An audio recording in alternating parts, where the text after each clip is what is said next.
En 1996, aux États-Unis, 2 prisonniers prennent la fuite à travers le pays.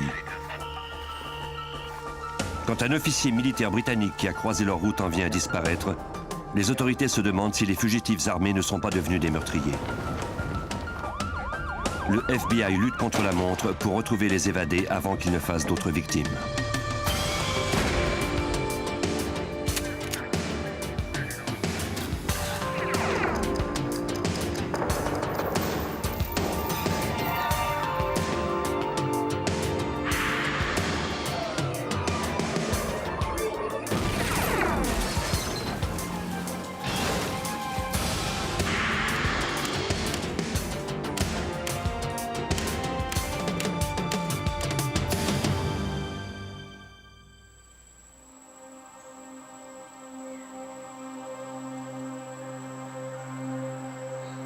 Le 21 mai 1996 en Alabama. Un policier de DeKalb County était assigné au transport de 3 prisonniers qui devaient se présenter en cour pour connaître la date de leur procès. L'un d'eux, Michael Thompson, devait y être inculpé de meurtre. Il venait tout juste de faire connaissance avec un autre détenu, Roger Yeadon. Ce criminel de carrière comptait 17 condamnations pour vol et 3 évasions de prison à son actif. Le 3e détenu à bord participait à un programme de travaux communautaires. Compte tenu que le trajet n'était pas long, les 3 hommes n'étaient pas menottés. Le groupe approchait de Talladega en Alabama quand Thompson passa à l'action.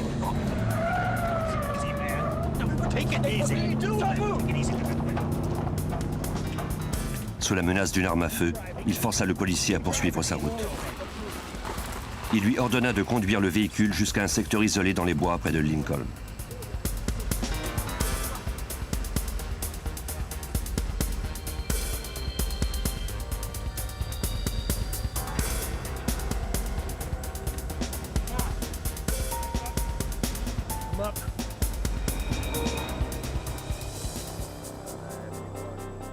Thompson et Yeadon prirent alors le contrôle de la situation.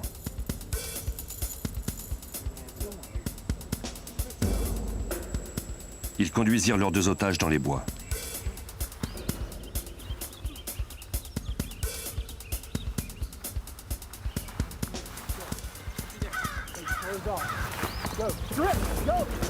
Ils forcèrent le policier et l'autre détenu à enlever leurs vêtements.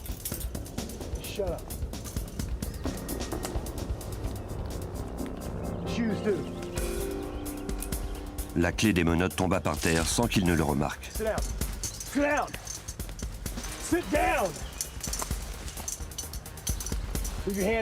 Menotté au fond des bois, le policier se demandait s'il allait être abattu.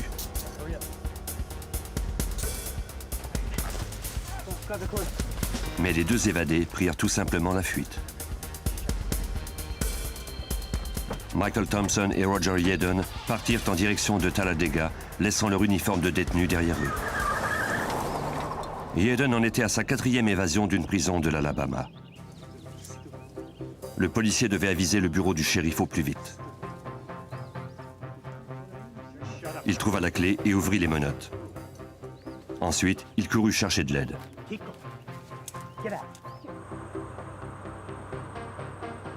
Les 2 évadés disposaient de l'arme de service de l'agent et du fusil de chasse qui se trouvait dans la voiture de police.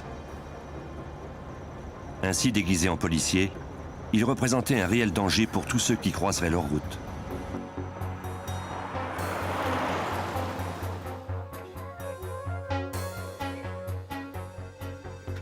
Pendant ce temps, le policier et le 3e détenu réussirent à stopper un automobiliste et ils lui demandèrent de les conduire au poste de police le plus proche. On transmit immédiatement un bulletin d'alerte à toutes les unités de patrouille.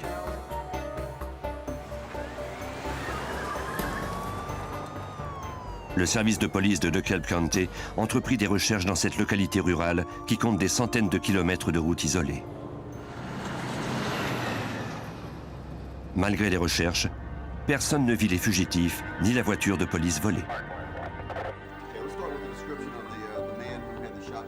Ce n'est que tard en soirée que les autorités reçurent leur premier indice sur Thompson et Yeadon. un homme appela le service de police de Talladega pour raconter sa mésaventure.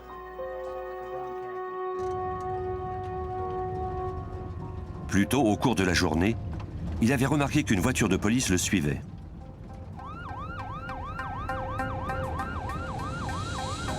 En entendant la sirène, l'homme se gara sur le côté en se disant qu'il faisait sans doute l'objet d'une simple vérification.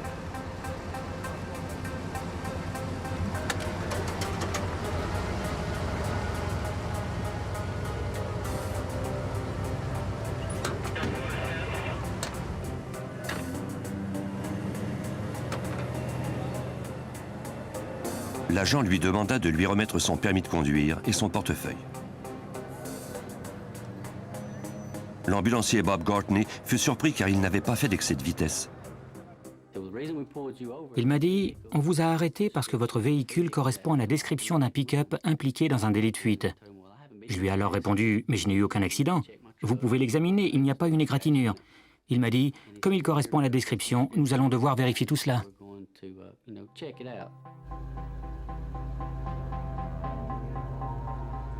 Obéissant aux ordres de l'agent, l'ambulancier monta à bord de la voiture de police. Il se dit qu'il y avait sans doute eu une erreur et qu'on allait le laisser aller sous peu. Il m'a dit « Nous allons vous conduire sur la scène de l'accident. » J'ai dit « D'accord, ça va nous permettre de clarifier la situation. » Gortney commença à avoir des soupçons quand il vit un homme en civil, portant un fusil de chasse, sortir de la voiture de police et courir jusqu'à son véhicule. Selon la description qu'il en fit, il s'agissait vraisemblablement de Roger Yedden.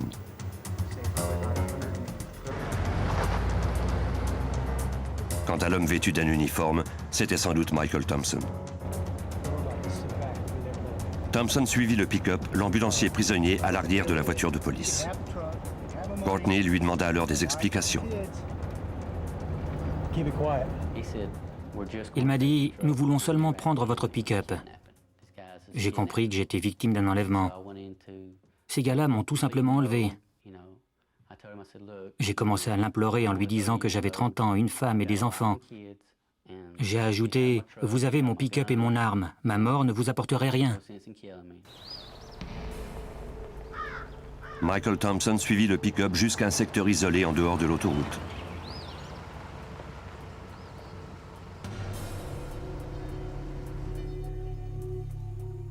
Roger Yedden avait trouvé le pistolet de 9 mm de l'ambulancier.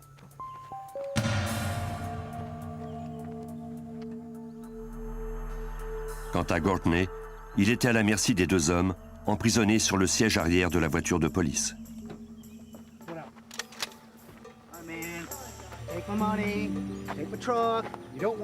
Les deux hommes le forcèrent à monter dans le coffre de la voiture de police. L'ambulancier était convaincu que son heure était venue. J'avais peur et je tremblais. Et puis je me suis mis à penser au fait que j'étais ambulancier et qu'il m'était arrivé à plusieurs reprises de sortir des gens de situations impossibles. Je me suis dit, maintenant, tu dois faire ce qu'il faut pour ne pas y rester. À l'aide du cric qui se trouvait dans le coffre, Gortney travailla pendant 2 heures.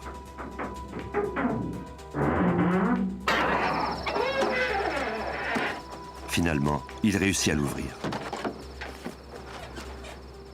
Il courut jusqu'à la maison la plus proche, où, à sa demande, une femme appela la police.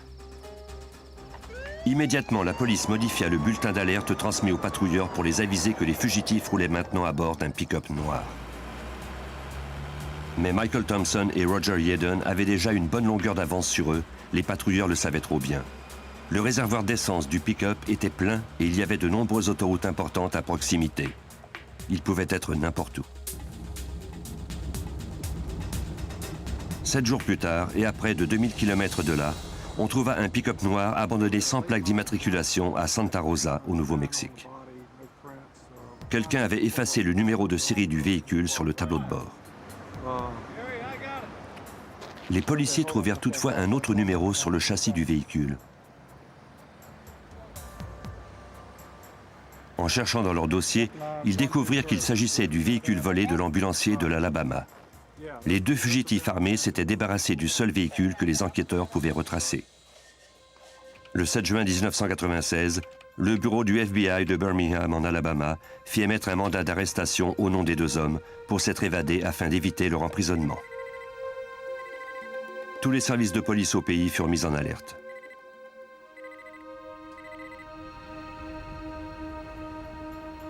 Deux semaines plus tard, à 2000 km à l'est de l'endroit où le pick-up avait été abandonné au Nouveau-Mexique, un groupe d'étudiants en plongée sous-marine aperçut une voiture au fond du lac Fowler, près de Terre Haute, en Indiana. L'agent Dean Jenkins du service des ressources naturelles de cet État se rendit sur les lieux avec son équipe. La voiture se trouvait à environ 8 ou 9 mètres de profondeur. Elle était renversée et le pare-brise s'était brisé lorsque le véhicule avait coulé. Apparemment, on l'avait jeté dans le lac. Des plongeurs du service des ressources naturelles se rendirent au fond du lac pour investiguer. Ils trouvèrent la voiture rouge sans plaque d'immatriculation. Ils trouvèrent également plusieurs effets, dont des chèques de voyage. Il n'y avait pas de cadavre, ni dans l'auto, ni aux alentours.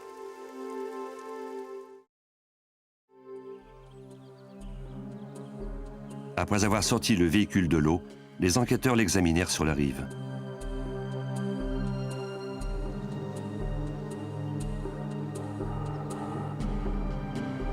Dans le coffre, on trouva un passeport britannique au nom du major David Nichols. Dans la boîte à gants, il y avait des chèques de voyage et des talons de billets d'avion émis au nom du major. Parmi les effets se trouvait également un formulaire de la prison de l'Alabama, à l'endos duquel on avait noté le nom et l'adresse de quelqu'un de la région. Les enquêteurs apprirent que la voiture appartenait à une entreprise de location d'auto au Colorado dont on avait signalé la disparition en même temps que celle du major, soit 16 jours après le début de la période de location. The VIN number is 726JJ6932. Comme l'homme disparu était un militaire étranger, on demanda à l'agent Jack Osborne du bureau du FBI d'Indianapolis de s'occuper de cette affaire. Dès le début, ce dernier crut que la meilleure chance de découvrir ce qui était arrivé au major Nichols était de retrouver la personne dont le nom figurait sur le formulaire de la prison. À l'endos du formulaire découvert dans la voiture se trouvaient plusieurs notes manuscrites, davantage des noms et des adresses que des numéros de téléphone.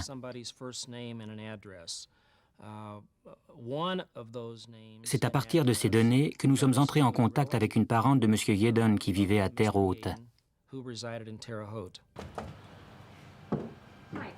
Cette femme était la tante de Roger Yeadon, l'un des deux fugitifs recherchés par les enquêteurs.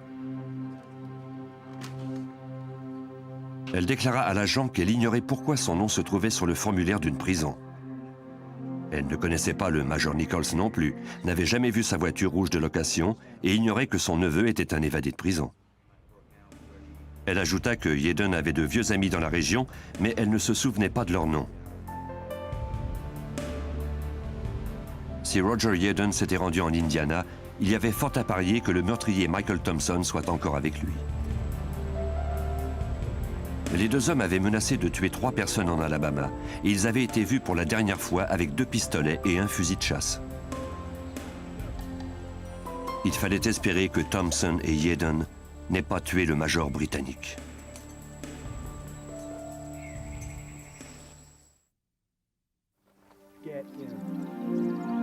En juin 1996, le FBI et la police de l'Indiana étaient à la recherche des fugitifs armés Michael Thompson et Roger Yeadon qui avaient échappé aux autorités de l'Alabama. On les croyait impliqués dans la disparition du major britannique David Nichols, dont on avait retrouvé la voiture louée au fond d'un lac de l'Indiana.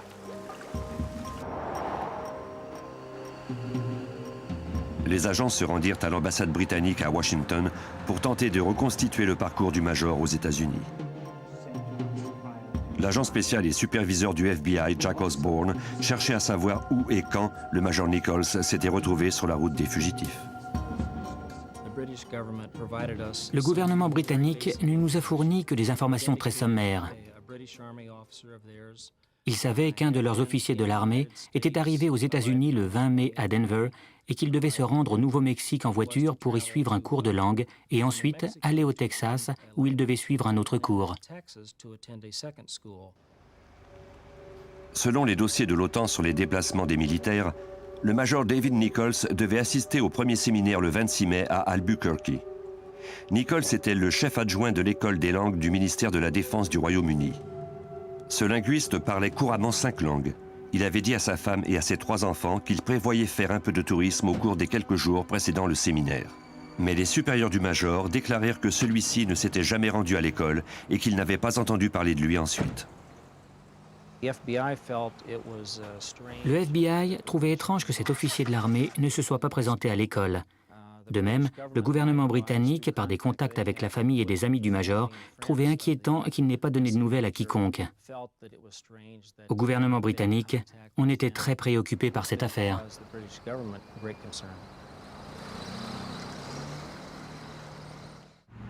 L'agent Osborne contacta le bureau du FBI d'Albuquerque au Nouveau-Mexique. L'agent spécial John Shum chercha à découvrir à quel moment on avait vu le major pour la dernière fois sur le territoire de 700 km entre Denver et Albuquerque. On nous a donné l'itinéraire qu'il devait suivre, des photos et des adresses ici aux États-Unis, des gens qu'il devait rencontrer et où il aurait dû s'arrêter. On nous a fourni un profil complet de cet homme, autant une description de son passé qu'un aperçu de sa personnalité.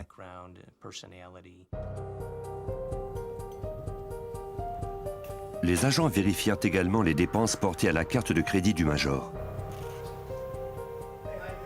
La dernière fois qu'il l'avait utilisée, c'était pour régler une note d'essence dans la petite ville de Raton, à la frontière du Colorado et du Nouveau-Mexique. Cette station d'essence était située à 240 km de l'endroit où Michael Thompson et Roger Yedon, les 2 évadés de l'Alabama, avaient abandonné le pick-up noir qu'ils avaient volé une semaine plus tôt. Les agents voulaient établir jusqu'où s'était rendu le major une fois qu'il avait quitté Raton. Ils vérifièrent un hôtel dans le quartier historique d'Albuquerque où le major avait réservé une chambre à l'avance. Il ne s'était jamais présenté et l'on avait omis d'annuler sa réservation. Le major avait disparu quelque part entre la station-service près de la limite du Colorado où il avait utilisé sa carte de crédit et l'hôtel d'Albuquerque. Le FBI croyait que Michael Thompson et Roger Yedon l'avaient enlevé, mais eux aussi s'étaient volatilisés. L'agent Shum appela l'épouse du major en Angleterre afin qu'elle lui dise comment, selon elle, son mari aurait réagi s'il avait croisé la route de 2 criminels désespérés.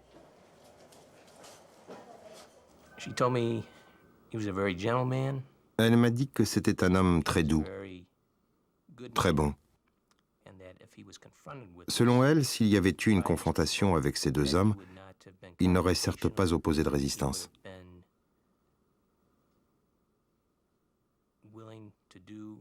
Il aurait fait tout ce qu'on lui aurait demandé pour éviter un affrontement.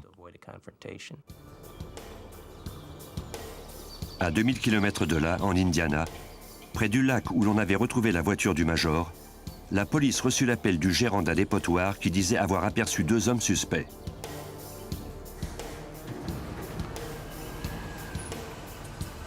Quand le policier arriva, les 2 hommes descendirent d'un pick-up rempli de ferraille pour s'enfuir dans les bois. Il aurait été imprudent de les suivre sans renfort. Le policier fit vérifier le numéro de la plaque d'immatriculation et découvrit que le véhicule avait été volé.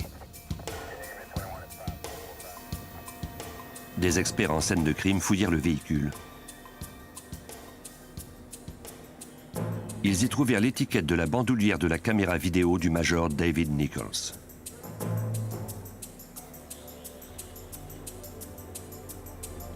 Ils trouvèrent également une lettre adressée à la mère du fugitif Roger Yedon en Alabama. En gros, il y disait qu'il était sorti de prison et qu'il comptait rester dans la région de Terre Haute. Les agents la contactèrent. Elle n'avait pas eu de nouvelles de son fils et n'avait pas la moindre idée de l'endroit où il se trouvait. Les enquêteurs avaient l'intime conviction que les fugitifs étaient à portée de main. Les indices que nous avons recueillis dans le pick-up étaient très significatifs parce qu'ils établissaient un lien solide entre Yedon, Thompson et ce véhicule, de même qu'entre ce véhicule et le major disparu. Les enquêteurs de l'Indiana et du FBI, qui avaient établi un poste de commandement temporaire dans une école secondaire à Terre Haute, obtinrent un mandat de la Cour les autorisant à fouiller le passé de Yeadon. Celui-ci faisait la plupart de ses mauvais coups avec un ami en particulier. En vérifiant le dossier de cet individu, les policiers apprirent qu'il était le gérant d'une entreprise de récupération de vieilles autos. On confia cette piste à l'agent spécial William Hamilton d'Indianapolis. Mon collègue et moi-même avons décidé de nous rendre sur place à bord d'une voiture banalisée, sous le prétexte que nous étions à la recherche d'une pièce d'auto.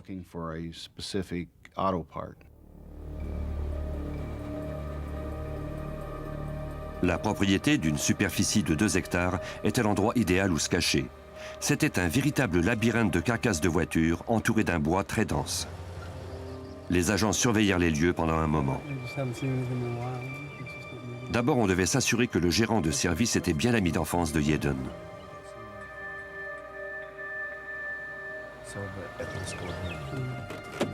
Les agents laissèrent leurs plaques d'identité, de même que leurs armes, dans leur véhicule pour ne pas être identifiés. En allant jusqu'au bout du terrain, nous avons remarqué une roulotte dans les bois, ainsi que 2 hommes qui semblaient travailler.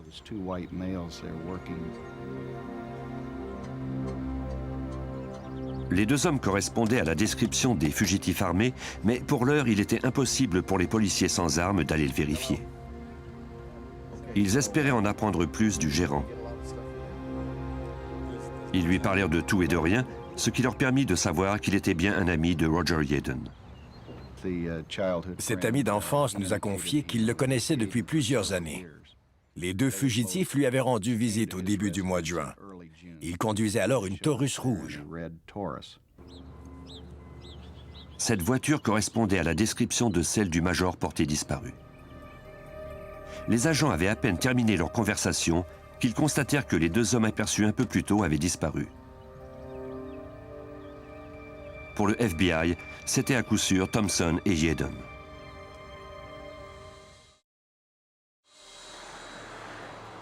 Après avoir constitué une équipe pour procéder à leur arrestation, les agents et les policiers de la région retournèrent au plus vite à l'entreprise de récupération d'auto. En route, ils aperçurent un pick-up filant à toute vitesse dans la direction opposée à la leur. Un des agents reconnut Yeadon à l'intérieur, assis à côté du gérant de l'entreprise de récupération. Il n'eut toutefois pas le temps de voir si Michael Thompson était avec eux. Les enquêteurs se mirent à leur poursuite. Ils suivirent le pick-up jusqu'à un cul-de-sac. Yeadon sauta du véhicule et s'enfuit dans les bois.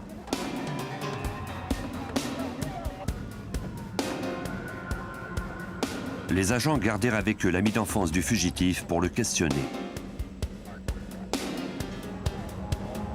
Il déclara que Yeadon l'avait obligé à entraîner les policiers dans une poursuite jusqu'à ce qu'il ait l'occasion de sauter du véhicule.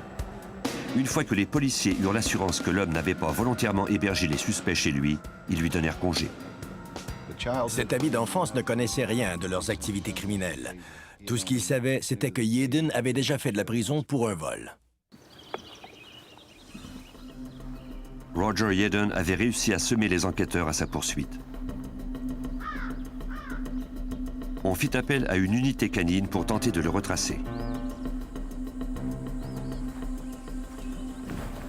Le chien n'eut aucun mal à retrouver son auteur.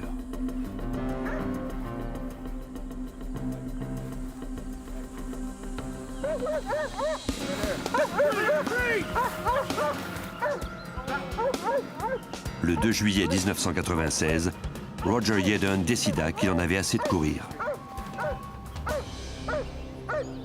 Mais son complice, le meurtrier Michael Thompson, était toujours introuvable. Détenir Yeadon n'était qu'une demi-victoire, comme nous le raconte l'agent spécial Jack Osborne. Après l'arrestation de Yeadon, nous n'en avions pas encore terminé. Nous avions maintenant affaire avec cet autre fugitif et sans doute le pire des 2. Nous ignorions où il était, s'il se trouvait toujours sur la propriété, s'il se terrait dans les bois et s'il était armé. Comme Michael Thompson se trouvait peut-être encore dans la roulotte, les équipes d'arrestation l'encerclèrent. Mr. Thompson, this is Special Agent Hamilton with the FBI. You are surrounded. I repeat, with the FBI. On lui ordonna de sortir sans armes. This is a warning. We are going. Les agents l'avertirent ensuite qu'il s'apprêtait à vaporiser du gaz lacrymogène. Again, I repeat, we are going to fire tear gas. Ils n'eurent aucune réponse. With your hands up. The atmosphere was very tense. L'atmosphère était très tendue. Nous ne savions pas si Thompson se trouvait dans la roulotte, s'il avait un fusil ou un pistolet, et s'il avait mis l'un de nous en joue. Nous devions donc tous nous couvrir autour de la roulotte. Come out with your hands up. You will not be harmed. On utilisa enfin le gaz.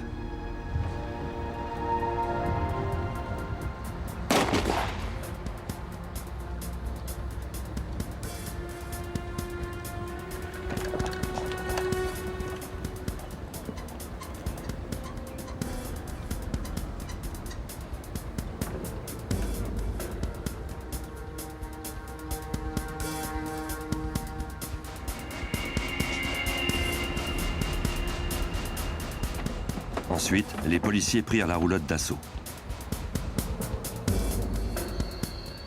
Le fugitif Michael Thompson était-il armé? S'était-il barricadé à l'intérieur? Nul ne le savait. Thompson. I repeat, Thompson, you need to come out with your hands Le up. 2 juillet 1996, après avoir capturé le fugitif Roger Yedon de l'Alabama en Indiana, les agents du FBI prirent d'assaut une vieille roulotte où, selon eux, son complice se cachait.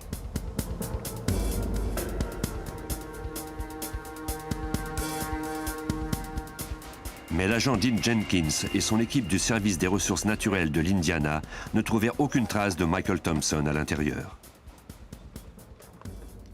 Nous étions très déçus parce que nous étions convaincus qu'on le tenait. Nous avions capturé l'un des deux et nous pensions que nous allions maintenant régler cette affaire une fois pour toutes. Les agents questionnèrent le gérant du terrain de nouveau. Sans le savoir, cet ami d'enfance de Yedon avait abrité des fugitifs. Il déclara aux agents qu'il n'avait pas la moindre idée de l'endroit où Thompson se terrait, mais il leur montra où les deux hommes cachaient leurs effets personnels.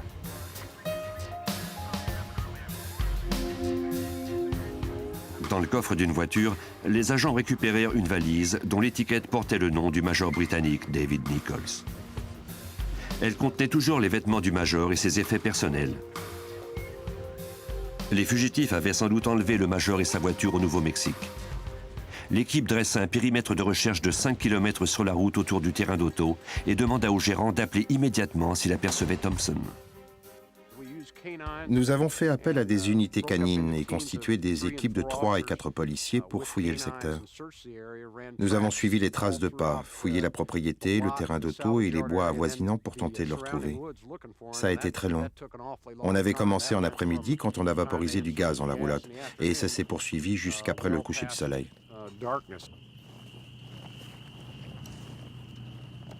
Avec ce meurtrier en cavale, le FBI et les autorités locales n'avaient plus une minute à perdre. Ils patrouillèrent les routes et fouillèrent les champs en espérant débusquer Thompson de sa cachette. Malgré plusieurs heures de recherche, le fugitif était encore parvenu à échapper à ses poursuivants. Le lendemain matin, les agents en vinrent à croire que Thompson était peut-être sorti du périmètre. On ne pouvait d'aucune façon savoir s'il se trouvait toujours dans le secteur. L'agent spécial William Hamilton reçut alors l'appel qu'il espérait. Le 3 juillet, le lendemain de l'arrestation de Roger Yedon, son ami d'enfance m'a téléphoné. Il m'a alors dit que Thompson dormait sur le siège arrière d'une des voitures du terrain d'auto, près de la roulotte.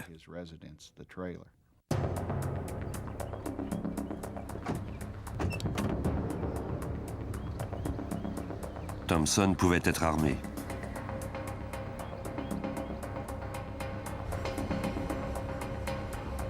Comment le fugitif réagirait-il s'il se savait traqué? La poursuite l'avait épuisé. Il se rendit sans opposer de résistance. Après 43 jours de cavale, près de 10 000 kilomètres et des milliers d'heures de travail pour les policiers à sa poursuite, le dernier fugitif recherché pour la disparition du major Nichols était enfin en détention. Thompson refusa de parler aux enquêteurs. Mais Roger Yeadon, arrêté un jour plus tôt, ne réagit pas de la même façon. Il accepta de répondre à toutes les questions des enquêteurs dans l'espoir d'obtenir la clémence des autorités. C'est l'agent Jack Osborne du FBI qui menait l'interrogatoire.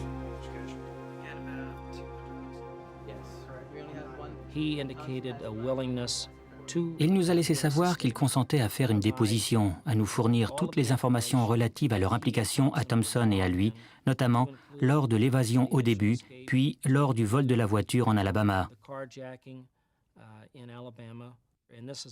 C'est à ce moment-là que nous avons appris que l'officier britannique avait été tué.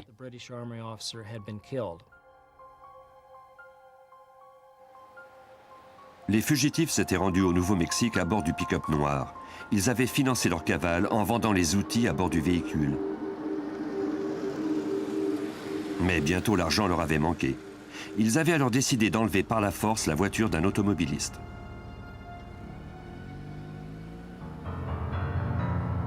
Ils s'étaient cachés dans un secteur isolé à 160 km au sud de Raton au Nouveau-Mexique, la dernière ville où l'on savait que l'officier Nichols s'était arrêté.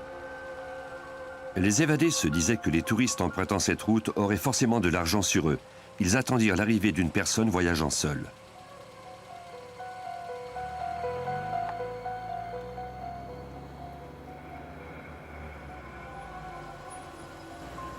C'est alors que le major arriva.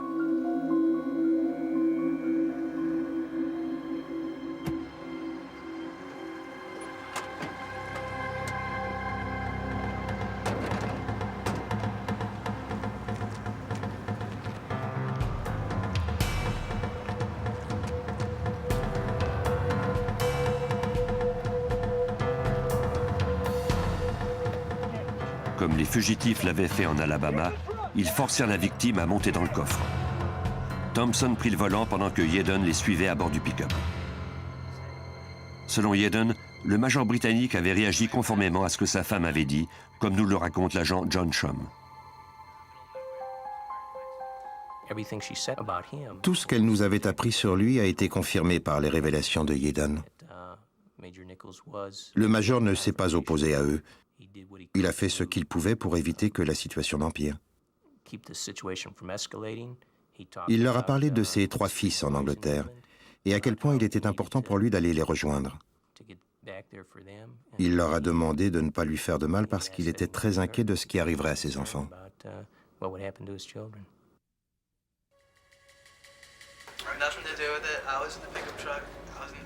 Yeadon ajouta que Thompson avait tout planifié depuis le début et que c'était lui qui prenait toutes les décisions. Ils parcoururent 80 km, puis sortirent de l'autoroute pour s'arrêter dans le désert après le coucher du soleil.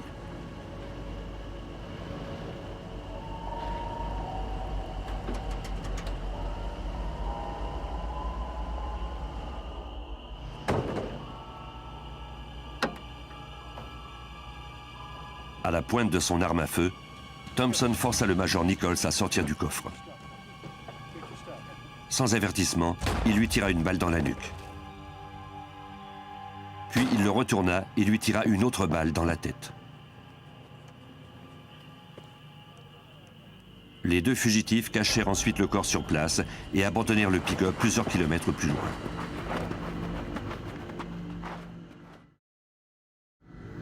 Yeadon déclara que Thompson ne lui avait jamais dit pourquoi il avait tué le major. À bord de la voiture volée, les 2 hommes se rendirent ensuite en Indiana, où ils se débarrassèrent de l'auto en la jetant dans le lac Fowler. Maintenant que Roger Yeadon avait avoué ses crimes, il souhaitait conclure un marché avec le FBI avant de révéler où se trouvait le corps du major Nichols. Il ne voulait pas tout dire avant d'avoir l'assurance que le gouvernement ne tenterait pas de le faire condamner à mort. Si on pouvait le lui garantir, il était prêt à nous aider à retrouver le corps du major disparu, à moins que nous ne l'ayons déjà trouvé. we had not located the body already. Les agents rencontrèrent Yeadon et son avocate.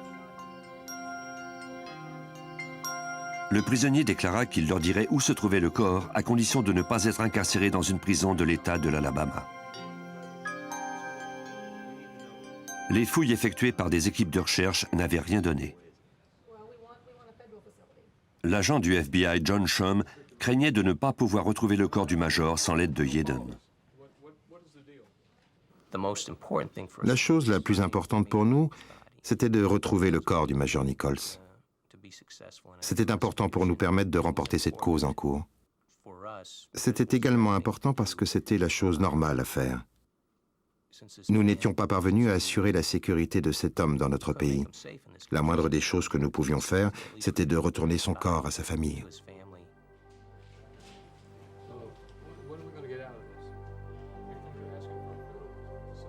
Les procureurs fédéraux acceptèrent les conditions de Yeadon.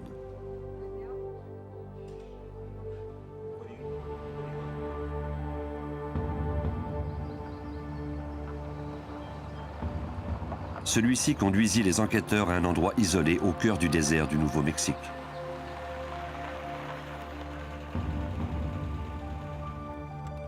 Mais cet homme était un as de l'évasion et il avait échappé à maintes reprises à ses gardiens. Nous étions très inquiets parce qu'il avait réussi à s'échapper à 4 reprises en Alabama. Il était très doué pour ça. De plus, nous étions préoccupés par notre propre sécurité. Nous avons donc tout fait pour retrouver le corps du major Nichols, tout en restant très prudents, parce que Yeadon pouvait nous mentir à n'importe quel moment. Il s'agissait peut-être d'une ruse de sa part pour tenter une nouvelle évasion. Inquiets, les agents du FBI firent appel à une unité SWAT pour assurer leur sécurité.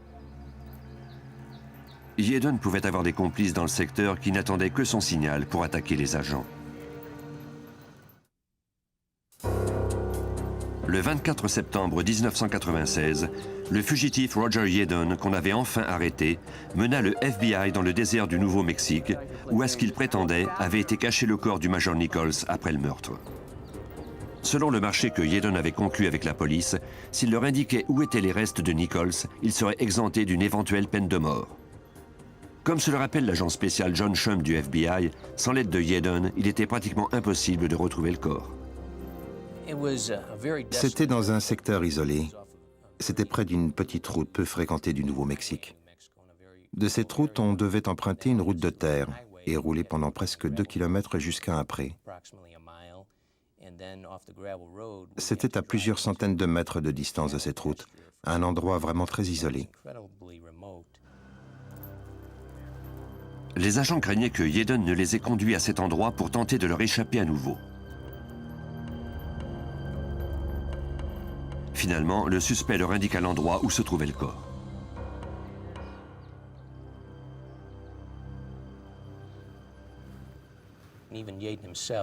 Même Yeadon affichait un air grave et semblait avoir un profond respect de la situation dans laquelle nous nous trouvions.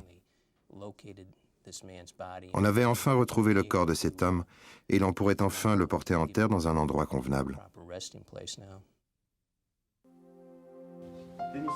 Comme le corps avait été exposé aux éléments, il était impossible de l'identifier sur le champ. Les experts prirent des radiographies de ses dents pour les comparer au dossier dentaire du disparu. C'étaient les mêmes.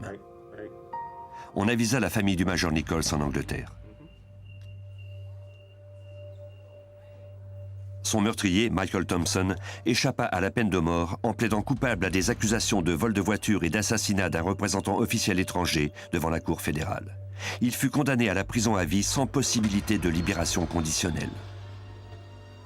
Pour l'enlèvement, le vol et l'évasion en Alabama, Thompson écopa de 5 autres peines d'emprisonnement à vie.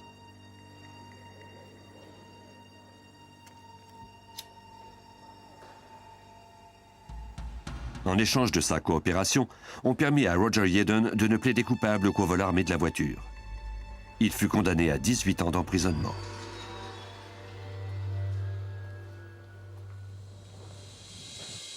Yeadon craignait les prisons d'État de l'Alabama. Conformément à sa demande, il fut condamné à l'emprisonnement dans un centre correctionnel fédéral. En attendant son transfert, on le garda en détention dans une prison de comté du Nouveau-Mexique.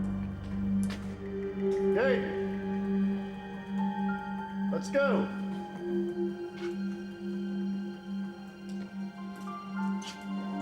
Hey, get up. Come on, get up. Aussi étonnant que cela puisse paraître, il réussit à s'en évader. 2 autres détenus prirent la fuite avec lui. Une équipe de recherche canine identifia l'odeur de Yeadon dans sa cellule et partit à sa recherche. Malheureusement, la piste s'arrêtait au bord de l'autoroute de l'État. Plus tard, au cours de la journée, les policiers réussirent à capturer l'un des 2 détenus qui s'était évadé en même temps que Yeadon. Comme il s'était blessé à la jambe, il n'avait pas pu aller très loin. Il raconta aux autorités comment les 3 hommes étaient parvenus à s'évader. C'est Yeadon qui avait mis le plan au point.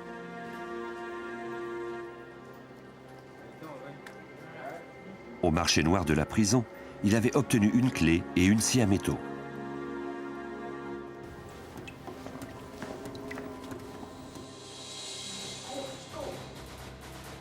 Ainsi, il avait pu ouvrir les panneaux des conduits d'aération qui menaient au toit. Il avait ensuite sectionné des tuyaux, puis fait un trou dans la toiture elle-même avant de pouvoir sortir.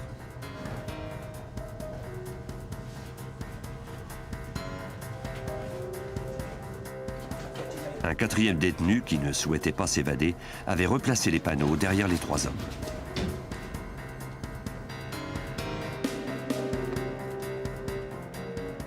Ceux-ci s'étaient déplacés le long du toit, puis ils avaient sauté par-dessus le mur.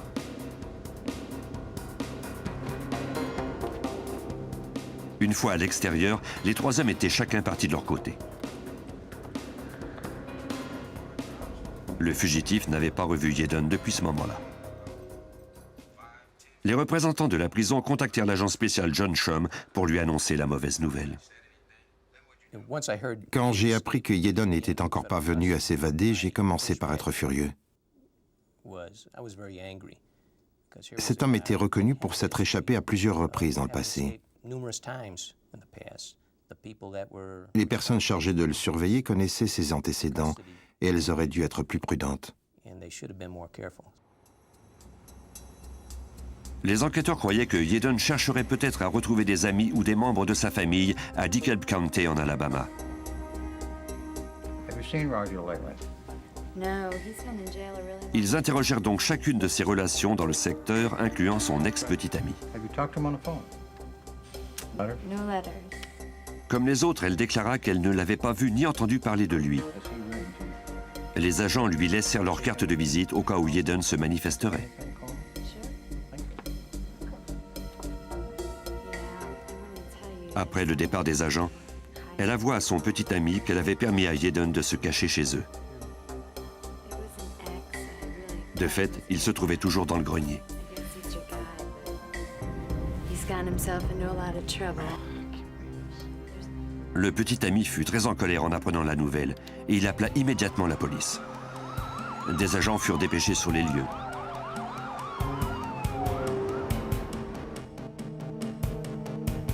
Yeadon était peut-être armé et il les attendait peut-être de pied ferme.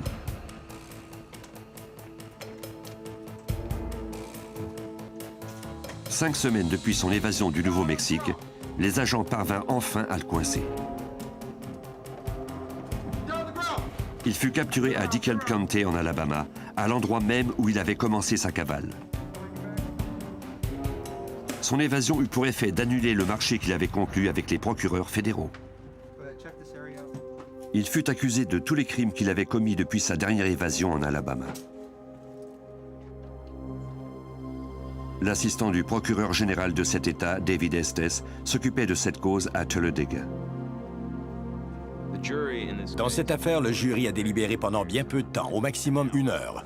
Quand il est revenu, il a déclaré Roger Dale Yaden coupable des 3 chefs d'accusation d'enlèvement au 1er degré, des 2 chefs d'accusation de vol au 1er degré et du chef d'accusation d'évasion au 1er degré.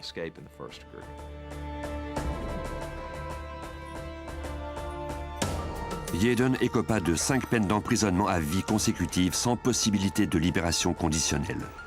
Il les purge présentement dans une prison à sécurité maximum en Alabama et ne pourra jamais en sortir.